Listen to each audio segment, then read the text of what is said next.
तो इकोनॉमिक्स के last class में ग्राउंड वाटर वाला इशू पढ़ रहे थे हम लोग, है ना। इकोनॉमिक्स के लास्ट क्लास में ग्राउंड वाटर वाला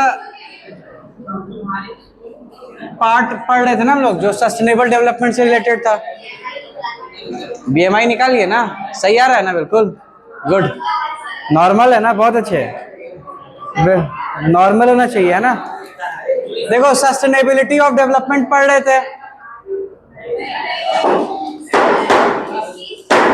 पिछले क्लास में, है ना। सस्टेनेबिलिटी ऑफ डेवलपमेंट 2 क्वेश्चन दे रखा था इसमें, है ना, ग्राउंड वाटर से related. Why ground water is over used, तो क्यों ओवर यूज हो रहा है वो सारा रीजन हमने लिख लिया था, ठीक है। Next, can there be development without over use, वो भी लिखा दिया था ना, वो भी आपको लिखा दिया था, ठीक है। ग्राउंड वाटर क्या है, रिन्यूएबल या non renewable resource? Renewable resource. देखो नेक्स्ट पेज का फर्स्ट 2 लाइन अंडरलाइन कर लो, नेक्स्ट पेज का फर्स्ट 2 लाइन अंडरलाइन करो। Ground water is a renewable resource, ground water is a renewable resource, दे रखा है ना यहां।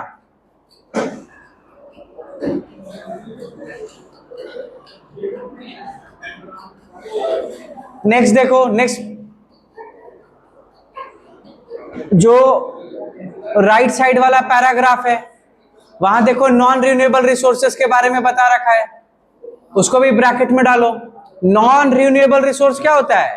Those which will get exhausted after years of use, जिसको हम लोग यूज करेंगे तो वो धीरे धीरे क्या होगा, खत्म हो जाएगा, और एक दिन पूरी तरीके से खत्म हो जाएगा अर्थ पे से। They are non renewable resource. क्यों? क्योंकि उनको बनने में मिलियंस ऑफ ईयर का टाइम लगता है, उनको बनने में मिलियंस ऑफ ईयर का टाइम लगता है। That's why they are known as non renewable resource. कोई दिक्कत? क्लियर है ना यहां तक? बहुत अच्छे। वंश इधर ध्यान दो, देखो नहीं, वाटर रिन्यूएबल रिसोर्स है, रिन्यूएबल। क्यों? क्योंकि देख रहे हो हमेशा बारिश होते रहता है। वाटर साइकिल पढ़े थे ना जूनियर क्लास में, समझ में नहीं आ रहा ऋषि या वंश तुमको? खड़ा हो, दोनों दोनों खड़ा हो जाओ। चलो क्या बता रहा था, नॉन रिन्यूएबल रिसोर्स समझ गए, ठीक है। इसके बाद आ जाओ, ये देखो टेबल 1.7, यहां पर देखो क्रूड ऑयल रिजर्व्स दे रखा है, क्रूड ऑयल रिजर्व्स, है ना, मतलब कितना क्रूड ऑयल रिजर्व बचा है और कितने दिनों में वो खत्म हो जाएगा, ठीक है। देखो सबसे पहले दे रखा है मिडिल ईस्ट। मिडिल ईस्ट समझ गए ना, जो ईरान, इराक, कुवैत, बहरीन, ये सब जो कंट्री है, ये सब मिडिल ईस्ट का कंट्रीज है, ठीक है। वहां पर देखो 2000 किस ईयर का डेटा दे रखा है? 2017 का डेटा दे रखा है, ठीक है। 1000 मिलियन बैरल्स में बता रखा है। तो मिडिल ईस्ट में अभी कितना रिजर्व बचा हुआ है क्रूड ऑयल का? 836। लेटेस्ट डेटा ये है ना, जो नए वाला बुक खरीदे उसमें 836 लिखा हुआ है ना, जिसके जिसके में ओल्ड डेटा लिखा है उसको करेक्ट कर लो। 836,000 मिलियन बैरल्स, 836,000 मिलियन बैरल्स, है ना, मिडिल ईस्ट में। मिडिल ईस्ट में है ना, table 1.7, 836 million barrels, 836,000 million barrels अभी वहां पर एज अ रिजर्व बचा हुआ है, ठीक है। और ये मिडिल ईस्ट के रिजर्व को खत्म होने में कितना टाइम लगेगा? अभी 70 ईयर्स दे रखा है ना, लेटेस्ट डेटा कितना दे रखा है? 70 ईयर्स, है ना, 70 ईयर्स का भी टाइम लगेगा, ठीक है। तो मिडिल ईस्ट में देखो बहुत ज्यादा ऑयल रिजर्व है ना, 836,000 million barrels of crude oil. उसके बाद आ जाओ United states of America, 69,000 million barrels. और यूनाइटेड स्टेट्स के रिजर्व को खत्म होने में कितना टाइम लगेगा? 10.5 ईयर्स, 10.5 ईयर का टाइम लगेगा। उसके बाद देखो पूरे वर्ल्ड का डेटा दे रखा है, पूरे वर्ल्ड में कितना 1000 मिलियन बैरल का रिजर्व है? 1732। बोलो क्या हुआ अनुज? मिडिल ईस्ट में सबसे ज्यादा, मिडिल ईस्ट में। फिर और भी कुछ कंट्रीज है जिनके पास बहुत ज्यादा ऑयल है, जैसे रशिया हो गया, वेनेजुएला हो गया, है ना। और जो मिडिल ईस्ट का कंट्रीज है, इंडिया के पास बहुत कम है ना। हमारा 2-4 जगह पे बस क्रूड ऑयल पाया जाता है और वहां से हम लोग एक्सट्रैक्ट कर रहे हैं। एक तो मुंबई हाई है ना, जहां मुंबई है, मुंबई के बगल में जो ओशन है ना, ओशन से हम लोग एक्सट्रैक्ट कर रहे हैं। मुंबई हाई एक आसाम में है, आसाम के साइड भी कुछ कुछ क्रूड ऑयल का प्लांट है, जो क्रूड ऑयल जहां से हम लोग एक्सट्रैक्ट कर रहे हैं, ठीक है। इंडिया के पास ज्यादा रिजर्व नहीं है, इसीलिए तो हमें अपना 80 to 90% क्रूड ऑयल इंपोर्ट करना पड़ता है, बाहर से मंगाना पड़ता है। तो ये जो मिडिल ईस्ट का क्राइसिस चल रहा है, इसीलिए तो इंडिया में इतना प्रॉब्लम हो रहा है। आप देख लो गैस पाइपलाइन कितना तेजी से बिछाने लगा, 2-3 साल से शांत पड़ा हुआ था, कोई ध्यान नहीं दे रहा था। अब जैसे ही क्राइसिस हुआ तो सरकार जगा, तो फटाफट देखो गैस पाइपलाइन बिछाया जा रहा है अभी हर जगह, कि सिलेंडर को बंद करेगा और पाइपलाइन के थ्रू सबके किचन में गैस जाएगा, है कि नहीं, है ना। मतलब आप इस बात को समझो, इंडिया को बहुत ज्यादा प्रॉब्लम हो सकता है। आज देख लो पेट्रोल का प्राइस बिहार में, पटना में कितना चला गया? 113 रुपीज पर लीटर, 113 रुपए जा चुका है, मतलब 113 क्रॉस कर चुका है। 113 रुपए कुछ पैसे पर लीटर पेट्रोल का प्राइस हो गया है, समझ में? 114 के आसपास है। हाँ भाई, समझ में आ रहा है ना। तो आप देखो, ये अगर ये क्राइसिस ऐसे ही चलता रहेगा तो ये प्राइस धीरे धीरे और बढ़ता जाएगा। और मतलब आप ये मत सोचो कि पेट्रोल का, क्रूड ऑयल का प्राइस बढ़ने से सिर्फ उसी का दाम बढ़ता है, नहीं। जितना भी एफएमसीजी प्रोडक्ट्स है ना, फास्ट मूविंग कंज्यूमर गुड्स, जैसे सोप हो गया, टूथपेस्ट हो गया, ब्रश हो गया, खाने पीने की जो चीजें हो गई, बिस्किट हो गया, तो ये सब तो एक जगह से दूसरे जगह ट्रांसपोर्ट हो रहा है ना, ट्रक्स की मदद से, ट्रेन की मदद से ट्रांसपोर्ट हो रहा है। तो अगर क्रूड ऑयल का प्राइस बढ़ेगा तो ये सारी चीजें भी धीरे धीरे, इनका भी प्राइस बढ़ते जाएगा। समझ में आ रहा है ना, एक चेन है, चेन रिएक्शन स्टार्ट हो जाएगा, समझ रहे हो ना। $1 में देख लो अभी कितना, 95-96 रुपीज आ चुका है। $1 इज इक्वल टू 95-96। अगर ये ऐसे ही कमजोर होता गया तो बहुत ज्यादा इन्फ्लेशन हो जाएगा फिर कंट्री में। आप देख रहे हो अभी लोग रुपए कमाने के लिए बहुत ज्यादा मेहनत कर रहे हैं, इंडियंस बहुत ज्यादा हार्डवर्क कर रहे हैं। अगर इतना, जितना हार्डवर्क हम लोग यहाँ कर रहे हैं, अगर इतना हार्डवर्क हम लोग दूसरे कंट्री में, डेवलप्ड कंट्री में जाके कर देना, तो बहुत हाई क्वालिटी का लाइफ जी सकते हैं हम लोग। समझ में आ रहा है ना। तो बहुत प्रॉब्लम हो सकता है उसके चलते, ठीक है। तो इसीलिए है ना, हमारा पॉपुलेशन कम होना बहुत जरूरी है, कि पॉपुलेशन कम हो, हम लोग रिन्यूएबल एनर्जी पे स्विच करें, ज्यादा से ज्यादा रिन्यूएबल एनर्जी को यूज करें, wind energy, solar energy, water energy, समझ में आ रहा है ना। बैटरी का टेक्नोलॉजी, ये सबको जितना ज्यादा हो सके यूज करें, है कि नहीं, है ना। सीएनजी हो गया, ये सबको यूज करें, है ना। तो ये देखो, ये टेबल दे रखा है। इसके बाद देखो लास्ट में 2 क्वेश्चन पूछ रखा है। Is crude oil essential for the development process in a country? क्या आपको लगता है किसी कंट्री के डेवलपमेंट के लिए क्रूड ऑयल इंपॉर्टेंट है? बिल्कुल इंपॉर्टेंट है ना। क्रूड ऑयल किसी कंट्री में होगा तो वो लोग ज्यादा एनर्जी को यूटिलाइज कर पाएंगे, और आपके पास ज्यादा एनर्जी होगा तो उस एनर्जी को यूज करके आप ज्यादा काम कर पाओगे, है कि नहीं। तो लिखो, इसका आंसर लिखो, is crude oil essential for the development process in a country? इसका आंसर लिखो, लिखो यस। हाँ, इसमें 1 2 3 4 5 पॉइंट्स है, लिखो 5 पॉइंट्स है, लिखो yes, crude oil is essential for the development of a country. Yes, crude oil is essential for the development of a country. Yes, crude oil is essential for the development of a country. Crude oil is essential for the development of a country. Full stop. लिखो, it is used for, crude oil को हम लोग किस लिए use करते हैं? लिखो, it is used for, it is used for, first point लिखो, ट्रांसपोर्टेशन। कंट्री में देख लो जितना भी ट्रांसपोर्टेशन हो रहा है, जो ट्रक्स का मूवमेंट हो रहा है, प्राइवेट व्हीकल्स का मूवमेंट हो रहा है, पब्लिक व्हीकल्स का मूवमेंट हो रहा है, ये सब क्रूड ऑयल के चलते हो पा रहा है। पेट्रोल, डीजल, है कि नहीं? आप जो पानी का जहाज देखते हो, बड़ा बड़ा शिप्स होता है, उससे भी ट्रांसपोर्टेशन हो रहा है। एक कंट्री से दूसरे जगह, दूसरे कंट्री में सामान जा रहा है, वो भी, उसका भी जो शिप में जो ऑयल होता है वो डिफरेंट ऑयल होता है, उसको हेवी ऑयल बोला जाता है, वो भी हमें क्रूड ऑयल से मिलता है कि नहीं? तो आप देखो क्रूड ऑयल के चल, अगर क्रूड ऑयल नहीं रहेगा तो किसी कंट्री का ट्रांसपोर्टेशन पूरा ठप पड़ जाएगा, बंद हो जाएगा। आप समझ रहे हो ना? लिखो ट्रांसपोर्टेशन, फर्स्ट पॉइंट लिखो ट्रांसपोर्टेशन, इसमें एरो देकर लिखो,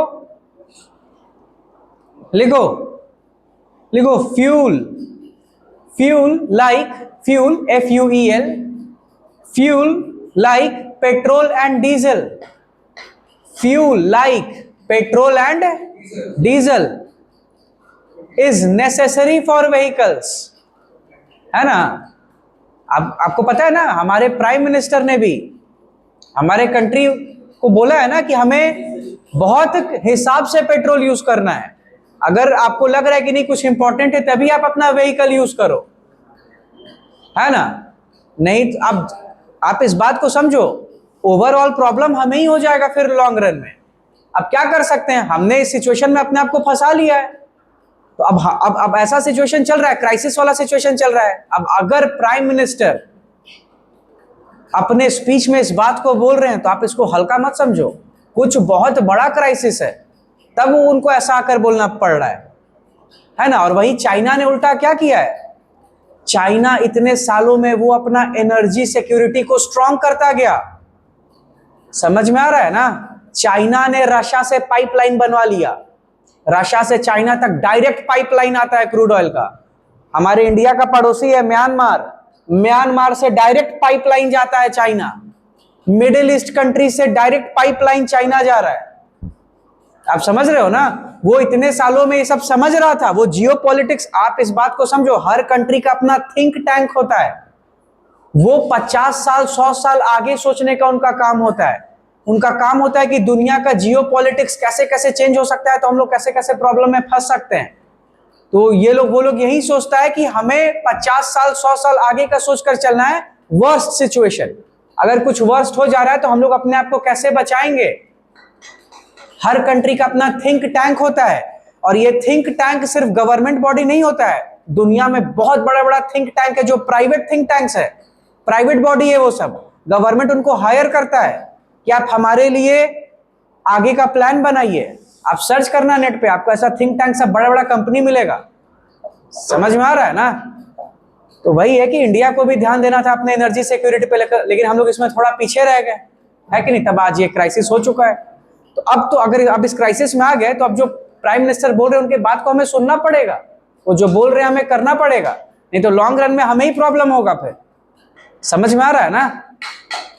तो लिखो इस बात को, फर्स्ट लिखो ट्रांसपोर्टेशन, इसमें एरो देकर लिखो, fuel like petrol and diesel is necessary for vehicles, comma railways, comma ships and planes. Fuel like petrol and diesel is necessary for vehicles, comma railways, comma ships and planes। तो आप जितना भी vehicle, railway, ship, plane, ये सब देख रहे हो, ये सब क्रूड ऑयल पे फंक्शन कर रहा है, लेकिन अब मैक्सिमम रेलवे इलेक्ट्रिसिटी पे फंक्शन कर रहा है। माउंटेन के साइड जो रेलवे वाला पार्ट है वो सब कुछ रेलवे का पार्ट है जो डीजल पे इंजन चल रहा है अभी भी, बाकी मैक्सिमम रेलवे को हमने इलेक्ट्रीफाई कर दिया है, वो इलेक्ट्रिसिटी पे रन कर रहा है रेलवे, ट्रेन का इंजन सब, ठीक है। नेक्स्ट लिखो इलेक्ट्रिसिटी जनरेशन, नेक्स्ट लिखो इलेक्ट्रिसिटी जनरेशन। क्रूड ऑयल को इलेक्ट्रिसिटी प्रोड्यूस करने के लिए भी यूज किया जाता है, जैसे हम लोग नहीं करते हैं, हमारे लिए क्रूड ऑयल महंगा है, तो जनरली हम लोग इलेक्ट्रिसिटी कैसे प्रोड्यूस करते हैं? इंडिया के पास क्या बहुत ज्यादा है? कोल, कोयला हमारे पास बहुत ज्यादा है, तो हम लोग कोल को बर्न करते हैं थर्मल पावर प्लांट्स में, जिससे स्टीम प्रोड्यूस करते हैं। स्टीम जनरेटर के टरबाइन को घुमाता है, जिससे इलेक्ट्रिसिटी प्रोड्यूस होता है। लेकिन ऐसा कंट्री जहां पे क्रूड ऑयल बहुत सस्ता है, जैसे मिडिल ईस्ट कंट्रीज, आपको क्या लग रहा है मिडिल ईस्ट में क्रूड ऑयल का प्राइस बहुत ज्यादा होगा? अरे उन्हीं के घर में प्रोड्यूस ही हो रहा है, तो वो तो अपने घर में दाम कम रखेंगे ना, बाहर बेचने के लिए दाम बढ़ाएंगे, है ना? या अमेरिका में बहुत ज्यादा क्रूड ऑयल प्रोड्यूस हो रहा है तो वहां तेल का दाम कम है, तो जहां पर ऑयल का प्राइस कम है वो लोग ऑयल को ही बर्न कर देता है, वाटर को हीट करने के लिए, स्टीम प्रोड्यूस करने के लिए। स्टीम प्रोड्यूस होगा, वो जनरेटर के टरबाइन को घुमाएगा और क्या प्रोड्यूस होगा? इलेक्ट्रिसिटी प्रोड्यूस होगा। तो लिखो इलेक्ट्रिसिटी जनरेशन, इसमें एरो देकर लिखो। इन many countries crude oil is used in power plants. In many countries, crude oil is used in power plants. लेकिन मैं आपको बता देता हूं, इंडिया के लिए एक बहुत अच्छा खबर यह भी है कि हमने न्यूक्लियर टेक्नोलॉजी में गजब का रिसर्च किया है ना? हमारे कंट्री में प्लूटोनियम बहुत ज्यादा पाया जाता है। प्लूटोनियम एक एलिमेंट है, जैसे ऑक्सीजन हाइड्रोजन एक एलिमेंट है, प्लूटोनियम भी एक एलिमेंट है। उसकी मदद से हम लोग थर्मल पावर प्लांट्स में एनर्जी प्रोड्यूस कर सकते हैं। तो पहले हमारे पास वो टेक्नोलॉजी नहीं था, रिसेंटली वो टेक्नोलॉजी डेवलप हुआ है। और अब इंडिया क्या करेगा? बहुत सारा न्यूक्लियर पावर प्लांट्स बनाएगा ताकि उसका क्रूड ऑयल पे डिपेंडेंस कम हो सके, और हम लोग प्लूटोनियम को यूज करेंगे एनर्जी प्रोडक्शन में। लेकिन अभी वो टेक्नोलॉजी हमने बनाया ना, इसी साल वो न्यूज आया था, है कि नहीं? अब वो पावर प्लांट सब बनाने में टाइम लगेगा ना, ऐसा थोड़ी कि पावर प्लांट 1 साल 2 साल में बन जाएगा। टाइम लगता है डिजाइन करना, उतना बड़ा प्लांट बना रहे हो, है ना? धांधली नहीं होना चाहिए उसमें, पता चला पावर प्लांट बनाया, हवा बहा, पावर प्लांट नीचे आ गया, है ना? जैसे अभी देखो कुछ एयरपोर्ट हवा चल रहा है तो नीचे गिर जा रहा है ना, अब ऐसा नहीं होना चाहिए ना। अगर पावर प्लांट ब्लास्ट कर जाएगा तो सिटी में फिर कोई नहीं रह पाएगा। समझ में आ रहा है ना? पावर प्लांट अगर ब्लास्ट कर गया, जैसे हुआ था शर्नोबिल में, शर्नोबिल यूक्रेन में पावर प्लांट ही ब्लास्ट कर गया, न्यूक्लियर पावर प्लांट।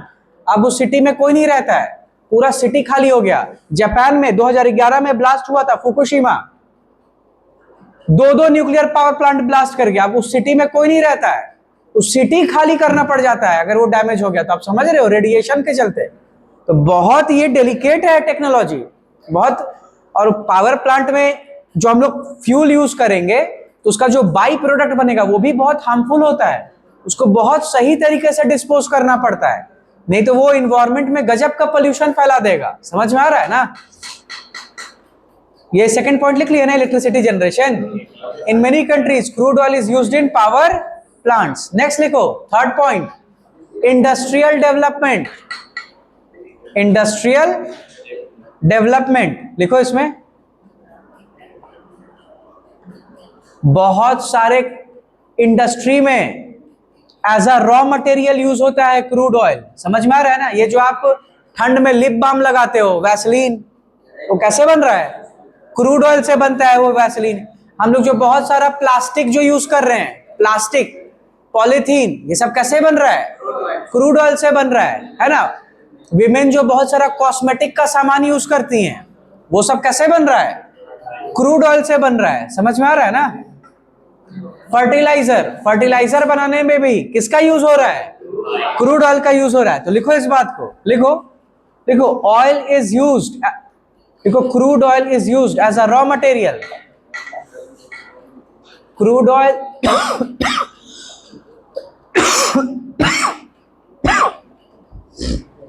लिखो crude oil is used as a raw material in industries like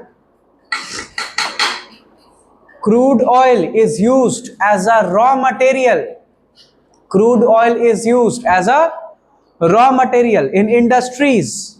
In industries like, कौन कौन से इंडस्ट्री में यूज होता है? लिखो like petrochemicals, like petrochemicals, लिखो जल्दी जल्दी। like petrochemicals, comma plastics, comma plastics, उसके बाद नेक्स्ट लिखो comma fertilisers etcetera, comma fertiliser etcetera. Next लिखो एग्रीकल्चर, नेक्स्ट पॉइंट लिखो एग्रीकल्चर। एग्रीकल्चर में जो भी मशीन हम लोग यूज कर रहे हैं, ट्रैक्टर, पंप, ये सब कैसे फंक्शन कर रहा है? है ना, डीजल या पेट्रोल पे फंक्शन कर रहा है। लिखो लिखो, tractors and pumps used in farming.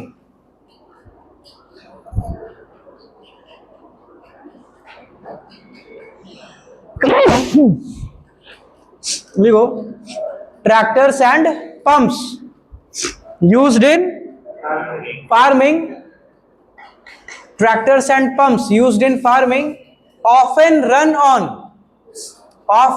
run on diesel और पेट्रोल।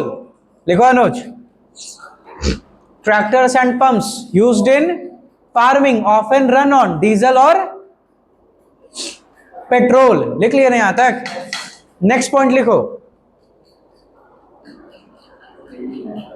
Daily life. नेक्स्ट लिखो, डेली लाइफ में हम लोग क्या क्या प्रोडक्ट्स यूज कर रहे हैं डेली लाइफ, इसमें आरो देकर लिखो। Products like LPG, LPG liquefied petroleum gas, products like LPG for cooking, products like LPG for cooking and other petroleum based goods, products like LPG for cooking and other petroleum based goods are widely used, and other petroleum based goods are widely used, are widely। तो अब आप देख लो petrol या crude oil का कितना importance है। अगर इसका शॉर्टेज हुआ कंट्री में तो आप देख लो क्या क्या इफेक्ट हो सकता है। समझ में आ रहा है ना? क्लियर है ना यहां तक? देखो नेक्स्ट क्वेश्चन क्या दे रखा है, India has to import crude oil, what problems do you anticipate for the country looking at the above situation. है ना, देखो लिखा है इंडिया बहुत ह्यूज क्वांटिटी में इंपोर्ट करता है क्रूड ऑयल, तो ऐसे कंट्री को क्या क्या प्रॉब्लम हो सकता है। समझ में आ रहा है ना? तो लिखो आंसर, लिखो इसका, लिखो some of the major problems India में face, some of the major problems India में face, some of the major problems India में फेस।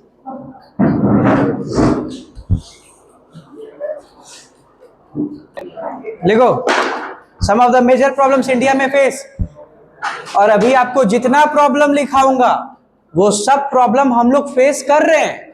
पिछले साल तक मैं लिखाता था, ये पहली बार देख रहा हूं कि अब वो इंडिया झेल भी रहा है। समझ में आ रहा है ना? लिखो फर्स्ट पॉइंट, लिखो rising import cost, rising import cost, rising import cost,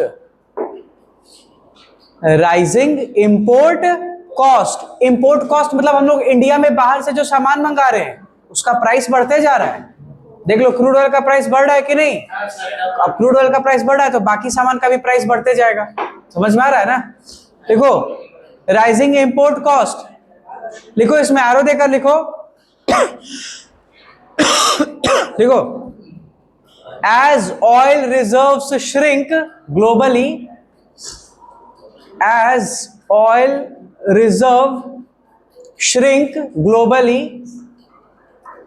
as oil reserves shrink globally, comma, as oil reserves shrink globally मतलब जैसे जैसे ऑयल रिजर्व कम होता जाएगा, shrink globally, comma, prices में rise, prices में rise। और हमें देखने को मिल रहा है क्रूड ऑयल का प्राइस अभी बढ़ते जा रहा है मिडिल ईस्ट क्राइसिस के चलते। क्यों? क्योंकि वहां से हम लोग क्रूड ऑयल अभी नहीं मंगा पा रहे हैं या एलपीजी नहीं ला पा रहे हैं पहले जिस क्वांटिटी में ला पाते थे, है कि नहीं? सेकंड लिखो इन्फ्लेशन, सेकंड लिखो इन्फ्लेशन। इन्फ्लेशन मतलब कंट्री के अंदर जो भी सामान सब बिक रहा है उसका भी प्राइस धीरे धीरे बढ़ता जाएगा। लिखो इन्फ्लेशन, INFLATION, इन्फ्लेशन। इन्फ्लेशन में एरो देकर लिखो rising oil prices, rising oil prices can lead to higher transportation and production cost, rising oil prices can lead to higher transportation and production cost, higher transportation and production cost, higher transportation and production costs, comma causing inflation, causing inflation, inflation मतलब सारे चीजों का price धीरे धीरे बढ़ते जाएगा, समझ में आ रहा है ना?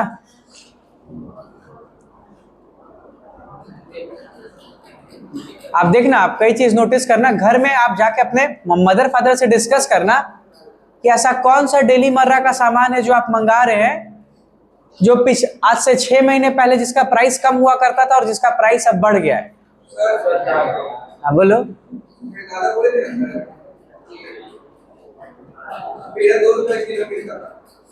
है ना? तो आप अपने घर पे जाके डिस्कस करना, है ना, कि कौन कौन सा सामान है।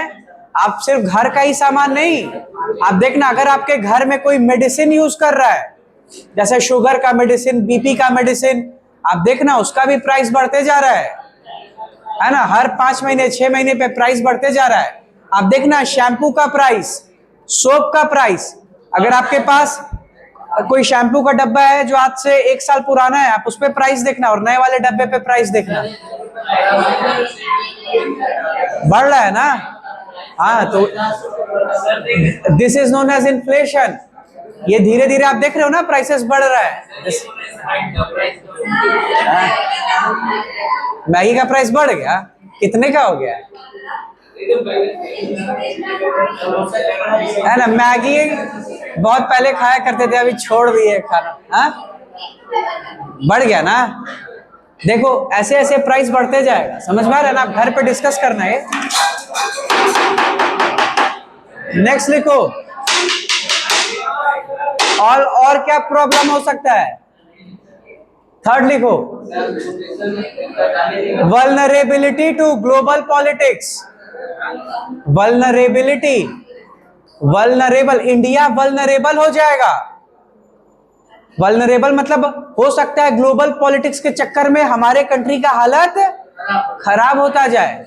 समझ में आ रहा है ना? लिखो, vulnerability to global politics, vulnerability to global politics, है ना? जैसे आप देख लो करेंटली जो जियो पॉलिटिक्स है, हम लोग मिडिल ईस्ट से ऑयल या एलपीजी पहले जैसे क्वांटिटी में नहीं इंपोर्ट कर पा रहे हैं, जिसके चलते इंडिया में क्राइसिस हो रहा है, एनर्जी क्राइसिस, है कि नहीं? तो लिखो, इसमें एरो देकर लिखो, इंडियाज ऑयल सप्लाई, लिखो, India's oil supply may be affected, India's oil supply may be affected by political instability. India's oil supply may be affected, India's oil supply may be affected by political instability, by political instability, by political instability in oil producing countries, in oil producing countries, in oil producing countries। और आज ऐसा हो रहा है, जो oil producing countries है, middle east का country, कल ही उड़ा दिया कुवैत का रनवे, ईरान, कुवैत के एयरपोर्ट का जो रनवे था ना, उसको ब्लास्ट कर दिया ईरान मिसाइल से, ड्रोन से। समझ में आ रहा है ना? तो आप देख लो, जैसे जैसे ये लड़ाई बढ़ता जाएगा तो हमें जो कुवैत, बहरीन, कतर, है ना, ओमान, ईरान, इराक, यहां से जो भी हम लोग मंगाते थे वो सब मंगाने में दिक्कत होगा हमें अब। और रशिया में तो अगर वहां से प्रॉब्लम हुआ तो हम लोग कहां शिफ्ट करेंगे? रशिया। आपको मैं बता दे रहा हूं, रशिया अभी बोल चुका है कि हमारा हालत खुद खराब हो रहा है। क्यों? क्योंकि यूक्रेन ने बहुत सारे उसके ऑयल डिपो को उड़ा दिया। तो रशिया बोल रहा है कि अब हमारे लिए दूसरे कंट्री को तेल दे पाना मुश्किल है, हम लोग खुद को संभाल ले, वो हमारे लिए, वो हमारा प्रायोरिटी है। रशिया और यूक्रेन में भी वॉर चल रहा है ना, तो यूक्रेन उसका भी बहुत सारा एनर्जी इंफ्रास्ट्रक्चर डिस्ट्रॉय करते जा रहा है ड्रोन की मदद से।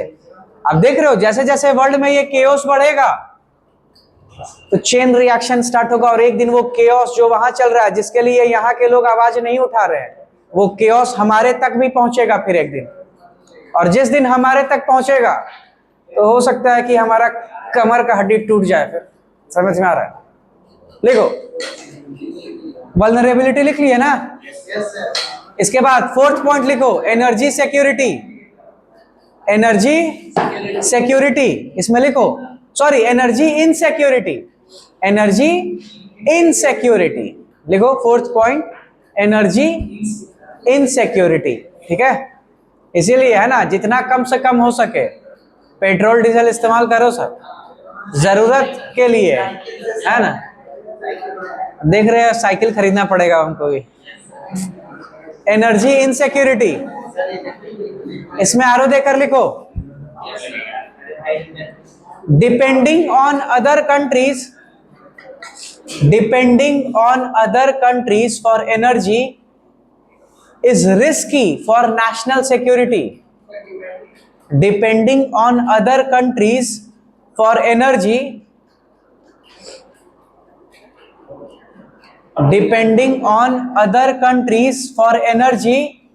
is risky for national security. Depending on other countries for energy is risky for national security. National security के लिए रिस्की है कि हम लोग दूसरे कंट्री पे डिपेंड करें अपने एनर्जी रिक्वायरमेंट के लिए। समझ में आ रहा है ना? Very good. तो यहां पर हमारा ये फर्स्ट चैप्टर खत्म होता है, दैट इज डेवलपमेंट। इसके बाद देखो नेक्स्ट चैप्टर हमारा क्या है? वेरी गुड, नेक्स्ट चैप्टर है हमारा sectors of the Indian economy, है ना। इसमें हम लोग डिफरेंट सेक्टर के बारे में पढ़ेंगे, किस सेक्टर में कौन सा सामान प्रोड्यूस हो रहा है या किस सेक्टर के लोग क्या कर रहे हैं, इसके बेसिस पे हम लोग पढ़ेंगे primary sector, secondary sector, tertiary sector. समझ में आ रहा है ना? इसके बाद हम लोग देखेंगे कि कुछ सेक्टर ऑर्गेनाइज्ड है और कुछ अनऑर्गेनाइज्ड है, तो हम लोग ऑर्गेनाइज्ड और अनऑर्गेनाइज्ड सेक्टर के बारे में पढ़ेंगे। समझ में आ रहा है ना? और इसके बाद हम लोग देखेंगे कि इंडिया का कई सारा जो सेक्टर है वो प्राइवेट ओन्ड है, उसको प्राइवेट बॉडीज कंट्रोल कर रहा है और कुछ को गवर्नमेंट बॉडीज कंट्रोल कर रहा है। तो हम लोग प्राइवेट और पब्लिक सेक्टर के बारे में भी पढ़ेंगे। समझ में आ रहा है ना? इसको नेक्स्ट क्लास से कंटिन्यू करेंगे। ठीक है, क्लियर है ना सबको यहां तक? बहुत